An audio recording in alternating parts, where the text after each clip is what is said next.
NRC जो है BJP के लिए जो है गरम आलू बन गई है और ये उससे पीछा छुड़ाना चाहती है।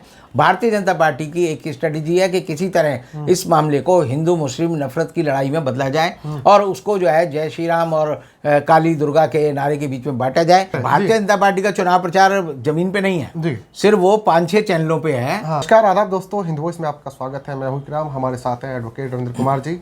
5 राज्यों में चुनाव चल रहे हैं, लेकिन सबसे ज़्यादा जो जोर शोर चल रहा है वो चल रहा है बंगाल चुनाव का। प्रधानमंत्री हो या पूरे कैबिनेट हो या बीजेपी के तमाम अलग अलग राज्य के मुख्यमंत्री हो, वो वहाँ जाकर वोट मांग रहे हैं और अपने स्टाइल में प्रचार कर रहे हैं। चाहे उनके राज्यों में हालत कितनी बुरी है, लेकिन वहाँ जाकर वो इस तरह का डंका पीट रहे हैं कि सब कुछ जो ख़राब चल रहा है वो बंगाल में ही चल रहा है। असम में बीजेपी उस तरह से क्यों जोर शोर से चुनाव में नहीं उतर रही है, केरला में या तमिलनाडु में उस तरह से क्यों प्रचार नहीं कर रही है, इन सारे सवालों का जवाब मैं रविंद्र जी से चाहता हूँ। सर, आप लगातार नज़र बनाए हुए हैं, तो सिर्फ बंगाल में इतना जोर शोर क्यों चल रहा है, जबकि एनआरसी सीए का मुद्दा असम में बहुत ज़्यादा है। वहीं से पूरे देश में एक तरह से जब प्रोटेस्ट शुरू हुए, सीए का बिल बना, पूरा हंगामा हुआ, लेकिन असम में वो बीजेपी कहीं दिखाई नहीं दे रही उस तरह से। इसका क्या कारण है सर? 5 राज्यों में चुनाव हो रहा है जी। अब 5 राज्यों में अगर आप केरल की बात करें जी, तो वहाँ भारतीय जनता पार्टी का कोई लेना देना नहीं है। आप जो है अगर हम कहें कि तमिलनाडु की बात करें जी, तो वहाँ भारतीय जनता पार्टी का लेना देना कुछ नहीं है। जी, आप जो है जो तमिलनाडु के साथ हिस्सा लगा हुआ है वहाँ का अगर बात करें तो वहाँ पर बीजेपी का लेना देना कुछ नहीं है। और अब लेकर रह जाता है एक असम और एक बंगाल। असम में बीजेपी ने सरकार बना ली किसी तरह, जिसे कहते हैं हम डिफॉल्ट गवर्नमेंट होती है। जी, जी, जी। डिफॉल्ट मतलब जो बनने की उम्मीद ना हो, हाँ, लेकिन अचानक छीका फूट पड़े और सरकार बन जाए।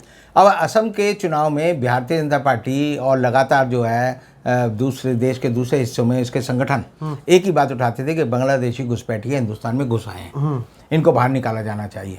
और 1971 की लड़ाई में जिसमें हमने जीता और हमने बांग्लादेश का निर्माण किया, उस लड़ाई को अगर आप कहीं से मार्जिनलाइज यानी कमतर आंकना चाहते हैं तो उसकी जब हम बात करते थे कि भाई हमने बांग्लादेश बनाया, पाकिस्तान को तोड़ा, तो वो साथ शुरू कर देते थे कि बांग्लादेशी शरणार्थी हमारे देश में घुसाए हैं और ये बांग्लादेशी घुसपैठिए जो है हमारे यहाँ कब्जा कर रहे हैं। बिल्कुल। तो एक तरह से उनका एक नेगेटिव नैरेटिव जो लगातार पूरे देश में चल रहा था, जब असम गण परिषद ने वहाँ पर 1982 में आंदोलन शुरू किया और कहा कि विदेशियों को बाहर भेजा जाना चाहिए, तब जो है वहाँ एक पूरा आंदोलन चला और आपने देखा होगा उसके बाद असम अकॉर्ड हुआ और असम अकॉर्ड के बाद जो है वहाँ पर एजीपी की सरकार बनी, असम गण परिषद की सरकार बनी और प्रफुल्ल महंत वहाँ के जो है वो मुख्यमंत्री बने। अब ऐसी हालत में ये आता है कि केंद्र सरकार जो है पिछले 2-3 साल से लगातार लगी हुई थी असम में अपने पांव जमाने के लिए। तो सबसे पहले तो ये बात हुई कि सीए लाना चाहिए और सीए लाने के लिए जब आप देखेंगे कि दिसंबर 2019 में सीए आया और सीए के बाद जो है क्रोनोलॉजी समझाई हमारे अमित शाह जी ने कि पहले सीए आएगा, फिर एनआरसी आएगा, फिर एनआरपी आएगा और इस तरह उन्होंने धीरे धीरे लोगों को बताया कि हम जो है कैसे करने वाले। तो देश की जनता ने जो है उसका विरोध किया और जिस तरह शाहीन बाग में आंदोलन हुआ और पूरे देश में हर जगह शाहीन बाग की तर्ज पर आंदोलन हुआ, तो केंद्र सरकार थोड़ी घबरा गई थी। घबराने के बाद जब असली सच्चाई पता चली तो बीजेपी के पांव के तले से पूरी जमीन जो है खिसक गई, क्योंकि जो 20 लाख लोग आइडेंटिफाई हुए थे जिनके पास अपने कागज पत्र नहीं थे, उनमें से पता चला कि 7 लाख ही जो है मुसलमान हैं, 13 लाख लोग हिंदू हैं जिनके पास अपने कागजात नहीं हैं और उनको एक तरह से उन कैंपों में रखा गया कि जहाँ से उनको जो है जमीन और दुनिया से काट कर अलग रखा गया और ये कहा गया कि इन लोगों को क्या किया जाए, ये सरकार के पास आज भी नहीं है। अब हालत यह है कि बीजेपी के हाथ में एक गरम जो है जिसे हम कहते हैं हॉट पोटैटो, जैसे गरम आलू आप हाथ में पकड़ नहीं सकते, पसंद जरूर होगा लेकिन पकड़ देंगे तो गिर पाएगा, हाथ जल जाएगा। तो सीए जो है और एनआरसी जो है बीजेपी के लिए जो है गरम आलू बन गई है और ये उससे पीछा छुड़ाना चाहती है। और लेकिन असम में जिन लोगों ने एनआरसी या जो विदेशी हिंदुओं या घुसपैठियों का मुद्दा उठाया था, उन लोगों को भी समझ आ गया कि हमारा मुद्दा गलत था और अब वो अपनी उस पुरानी गलती के लिए माफ़ी मांग रहे हैं। जनता को कह रहे हैं कि हमसे बड़ी गलती हुई, ऐसा नहीं होना चाहिए। इसलिए बीजेपी के लिए असम जो है एक तरह से गॉन केस हो गया है कि अब वो हमारे को कुछ नहीं है। अब जो तीसरा स्टेट है इनके पास, 3 स्टेट के बाद चौथा स्टेट जो है वो है पौंडीचेरी।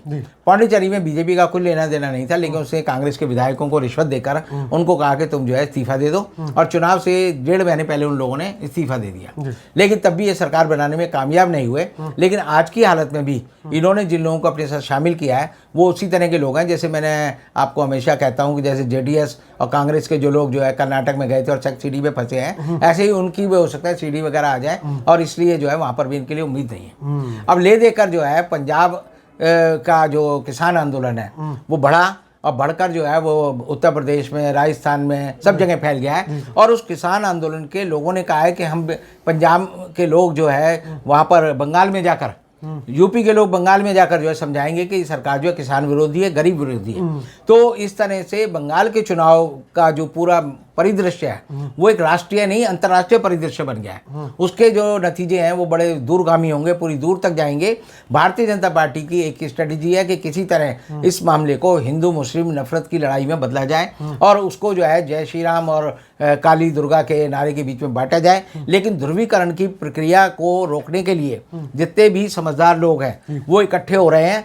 कांग्रेस और सीपीएम इकट्ठे हो गए हैं, क्योंकि पिछली बार सीपीएम का जो वोट था वो बीजेपी को ट्रांसफर हो गया था लोकसभा चुनाव में, इसे बीजेपी की 18 सीटें आई थी।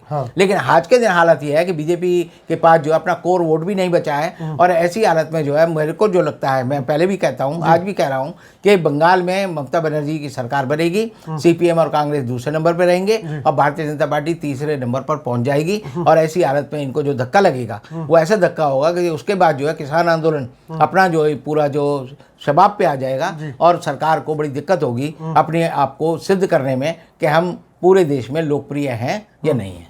तो ये बड़े कारण है, इसलिए बीजेपी अलग जो स्टेट है वहाँ पर अपना प्रचार उस तरह से नहीं कर रही है जिस तरह से वो बंगाल में उतर रही है। देखिए भारतीय जनता पार्टी का चुनाव प्रचार जमीन पे नहीं है, सिर्फ वो 5-6 चैनलों पे है।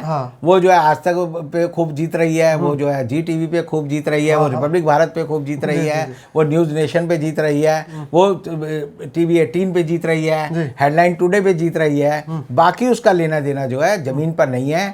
इवन आप देखिए कि जो सोशल मीडिया उस पर भी उनका कोई पानी पिलाने वाला उनको नहीं मिल रहा, और ऐसी हालत में जो उनकी हालत बड़ी नाजुक बन गई है।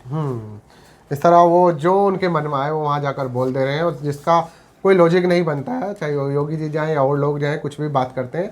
बंगाली लोग इस बात को अच्छी तरह समझ रहे हैं कि जो लोग आ रहे हैं जिन्हें वहाँ की टीएमसी ने आउटसाइडर का नाम दिया है, तो वो समझ रहे हैं इस चीज़ को। आप लोगों को क्या कहना है नीचे कमेंट कर सकते हैं, साथ ही इस खबर को ज़्यादा से ज़्यादा शेयर करते हैं, और तमाम चुनावी मुद्दे और ग्राउंड रिपोर्ट देखने के लिए आप हिंदू वॉइस देखते रहें और चैनल को सब्सक्राइब ज़रूर करें।